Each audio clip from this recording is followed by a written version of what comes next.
Hey everyone, welcome back! Today I've got some of the wildest Reddit stories you'll hear all week. Trust me, you won't believe how these end. Let's not waste any time and jump right into the first story. The first story is, my wife was left alone for 3 weeks and I wish she'd just cheated instead. Am I underreacting? My wife was left alone for 3 weeks and I wish she'd just cheated instead. 3 weeks ago, I left for a work trip to Germany. My wife didn't want to come. I'll hang back, water the plants, binge some Netflix, she said. She's 39. I thought, okay, she's a grown adult. She'll be fine. She was not fine. Day 2, she tries to make sourdough from scratch using a YouTube video, and what she thought was yeast but turned out to be Epsom salt. The result? A rock-hard bread grenade that cracked our marble counter. She named it Crumbzilla and displayed it like a trophy. Then she decided to go all raw vegan for some reason and ordered 19 pounds of produce from a sketchy organic site. Half of it arrived moldy. The other half she juiced. Exclusively for a week. Just juice.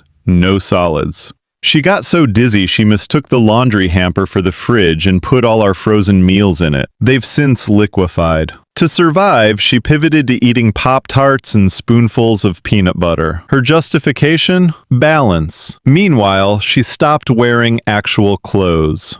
Just bathrobes. The same one every day. By week 2, it was 70% robe, 30% soup stains. The dog refused to cuddle her. Last night, I land exhausted and I'm greeted by a living room that smells like fermented ginger and regret. She runs to hug me, robe flapping open, holding a jar of pickles in one hand and a half-knitted scarf in the other. Apparently, she took up knitting to relax her stomach. This morning, I wake up to her whispering, I think I'm a kombucha now, and burping in her sleep. The dog has moved his bed into the bathroom and won't make eye contact with either of us. I grabbed my keys and said I was going out for coffee. The dog followed. He needed air. I needed therapy. So here I am at a cafe with a silent, traumatized schnauzer, drinking espresso like it's holy water. The barista asked if I wanted oat milk. I said no, because my trauma already comes in liquid form. Hope your morning's less fermented. The second story is my husband has been secretly role-playing as a cat online for 3 years. Should I divorce or become his rival?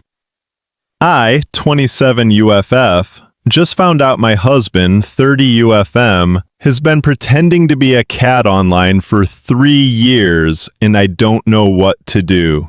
Okay, so I'm literally shaking while typing this. My husband and I have been married for 5 years, together for 7. He's always been kind of quirky. Like he talks to our cat in full sentences, but I thought it was just cute or whatever. Last night, I was using his laptop because mine died, and I noticed his Reddit was still logged in. I know, I shouldn't have snooped, but something in me told me to look. Y'all, this man, this grown man, has been running a whole-ass cat roleplay account for 3 years. He writes in first person as a cat. Like, human forgot to feed me today. Vengeance will be swift. Time to knock glass from high place. But that's not even the worst part. He's popular. Like top posts, awards, thousands of followers. People genuinely think he's a cat. He has internet friends that think they're talking to some sassy British shorthair named Mr. Whiskers. He gets into fights with other cat accounts about territory and kibble brands. I went into the rabbit hole, and this man has a full-fledged cat nemesis named Sir Pounce-a-Lot. They have beef. There's literal fan fiction of their rivalry in the comments. When I confronted him, he just sighed and went, "You weren't supposed to find out like this." Like, find out what, sir? That I married Warrior Cat's fanfic roleplay Tumblr in human form? I don't know what to do. He's the love of my life, but I can't look at him without imagining him typing out, "Mlem, the humans have displeased me once again." Do I divorce him? Do I make an account and become his rival? How do I move forward from this? The third story is, I've been stealing my neighbor's Wi-Fi for 6 months, and then they renamed it after me. It started when my internet died during a Zoom meeting. I was presenting quarterly reports, and suddenly, frozen screen, panic mode. I clicked on the Wi-Fi icon on my laptop and saw all these networks. pretty fly for a Wi-Fi. No lock symbol next to it. I clicked it, and it connected right away. I figured anyone who names their Wi-Fi that has to be pretty chill. The meeting went fine. I meant to call my provider that afternoon, but then I forgot. And their internet was actually faster than mine ever was. YouTube videos started instantly, no buffering wheel. My old connection always had that annoying delay. Weeks went by. Then months. Every morning, my laptop just connected automatically. I'd see that network name and smile.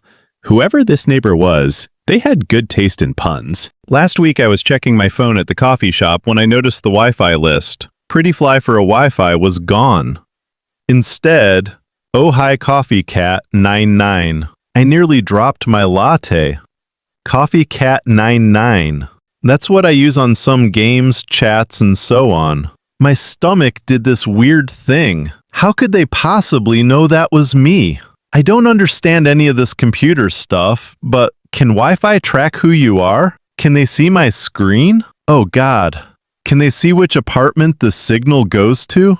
The worst part is they're clearly still offering it. Oh hi, like oh hi, specifically to Coffee Cat 99, which means they know it's me and they're fine with it, but also means they've been able to see what exactly? I don't even know which neighbor it is. Could be anyone in the building. The signal's strong enough for multiple floors. I called my internet company that same day. Turns out my service had never been canceled. Just some wire issue they forgot to fix. It's working again now, but every time I open my laptop, I see Oh Hi Coffee Cat 99 in the network list. Yesterday, I left nice coffee beans outside every door on my floor with sticky notes from a grateful neighbor. If they figured out I'm Coffee Cat 99, they'll probably figure out the coffee is from me. If not, at least everyone gets free coffee. I still have no idea how they knew. Part of me wants to Google it, but honestly, they could have just turned on a password anytime in those 6 months. They didn't. This morning I saw Oh Hi Coffee Cat 99 flash on my screen again when I opened my laptop. This time, I just smiled. The fourth story is I accidentally shit the bed in front of my boyfriend. Me had just gotten in a relationship with my new sweet boyfriend. A little info about me. I have a chronic stomach wound which pops up whenever I'm really stressed. The relationship was very new, so we were both still quite shy. We had just gotten comfortable enough farting in front of each other, though, and often made a joke out of it. About a month into our relationship, I had to go to the hospital with my stomach wound. I was there for a week, and he was super supportive the whole time. When I finally got home from the hospital, my body was so weak, I wasn't allowed to drink or eat anything the whole week because of the tests they had to make. Therefore, my body had pretty much shut down. Nothing had come in, so nothing came out. I got prescribed some laxatives that I took. Never having taken them before, I didn't know what to expect, but it definitely wasn't this. We were laying in bed. I was on my side looking at my phone, and he was half sitting up in bed playing RuneScape on his laptop in front of me. I could feel a fart coming, so I looked up into his eyes with a smirk face expression and said, "I'm shitting." I meant to say I'm farting, but the words came out wrong. And so did something else. The moment I said it, I let it all out. Still with a smirk face expression looking him right in the eyes. You could hear a wet, bubbly sound, and I instantly knew what had happened. My smile faded and my face turned to horror. My hand flew down to stop the flow, but it was too late. Boyfriend jumped up and ran to the toilet to bring me paper. He helped me clean up while just laughing hysterically. I was so embarrassed that I couldn't even say anything. Later, when we sat and talked, he told me that it was the most intimidating thing he had ever experienced. The way I looked right into his eyes. He had never felt so dominated in his life. Like a monkey shitting in its hand and throwing it. Needless to say, we got very quickly comfortable with intimate things like that after this. Even though we've broken up since then and it's been a few years, I'm to this day still just as embarrassed. The fifth story is my girlfriend's ultimate betrayal. How I found out she was cheating with 4 guys. So yeah, never thought I'd be posting here, but man, I need to get this off my chest. Been with my girl for 3 years and was legit saving for a ring and everything.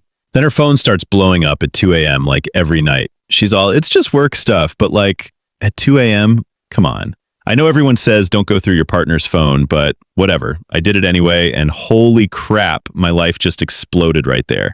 Wasn't just one dude, 4 different guys. All these separate convos with pics I never want to see again, them planning hookups, and worst part, they were all joking about me. One was literally my best friend since we were kids. Another was, she was, quote, bored. My so-called best friend texted later saying it wasn't personal and these things happen. Like, WTF, man. I just grabbed my stuff that night while she went out to clear her head, which probably meant hooking up with one of them TBH. It's been like 2 months now. Moved to a different city, blocked all their asses. Started therapy because I was messed up. Video. But don't worry, there are plenty more crazy Reddit stories coming your way. If you enjoyed this one, make sure to leave a like, subscribe to the channel, and turn on notifications so you never miss an upload. Thanks for watching, and I'll see you in the next one.